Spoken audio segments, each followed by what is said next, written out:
They say the worst part about hearing voices is not knowing if it's you or someone else whispering in your ear.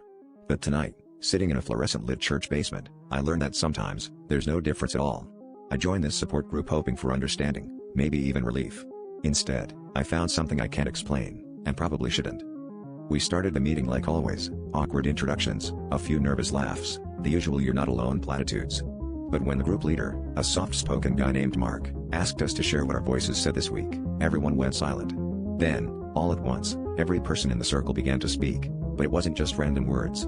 It was my own voice, echoing from every mouth, reciting a memory I'd never told a soul: my 7th birthday, the cake, the argument between my parents in the kitchen. I tried to interrupt, stammering that this was some kind of sick joke, but their faces were blank, eyes glazed.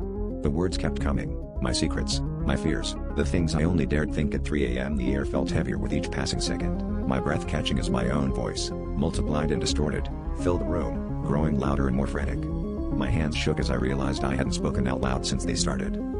Then, the chanting stopped as suddenly as it began. Everyone turned to look at me, their faces eerily calm. In perfect unison, with my voice, they whispered, "You're not alone in here. You never were." I stared at them, heart racing, as I finally understood, I hadn't come to a support group for people who hear voices. I'd come to meet the voices themselves. And now, they know everything.